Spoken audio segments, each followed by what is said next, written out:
Well, Aaron Rubin actually gave me my first 8 millimeter camera, and I used it, made some little home movies, and Dad was very interested in me learning how to use it, and we played around with it,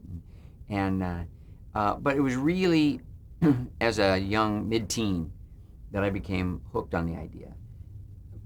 I discovered the movies and really became a fan. It was a great era. Um, Bonnie and Clyde, and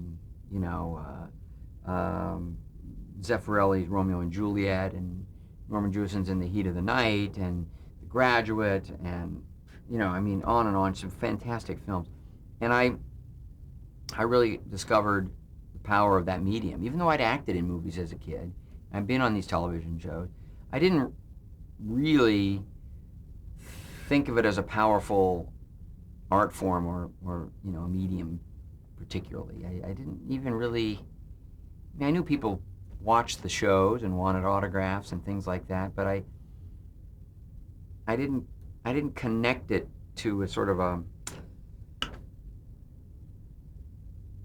deeper experience for people, and I began to understand that because I began to feel it as a fan, and then I acted for a young director doing a movie for Disney when I was 15. It was called The Wild Country, very formulaic Disney kind of movie.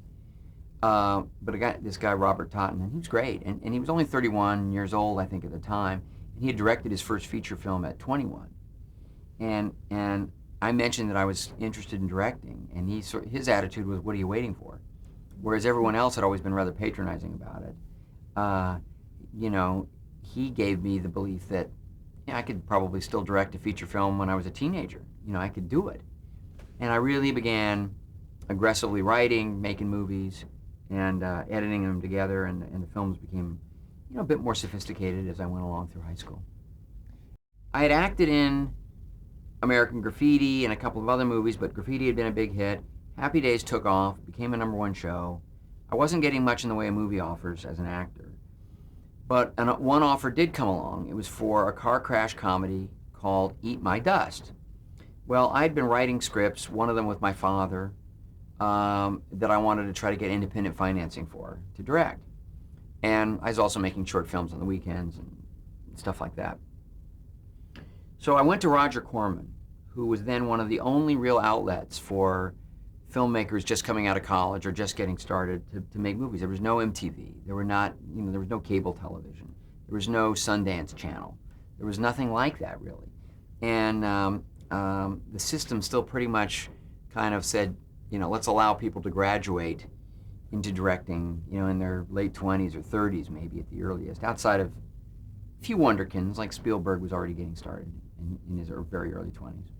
But I went to Corman, and I was still 21 years old at the time, and I said, I don't much care for Eat My Dust, but I would act in it if you'd allow me to make another film for you. And so he looked at some of my short films, and he said, well, I won't promise you a full directing job, but I will promise you a chance to direct second unit on something. But I'll also let you and your father write a script.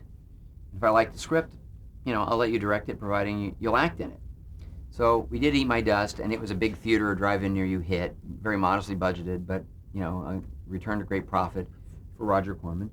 And he eventually said, if you'll make another car crash comedy, I'll let you can direct it. So my dad and I concocted one. In fact, Roger had only one stipulation beyond my being in it. That's that it had to be entitled Grand Theft Auto. Because when they were testing titles for Eat My Dust, Grand Theft Auto had come in a close second. So he wanted to make another car crash movie called Grand Theft Auto. So we cooked up a movie.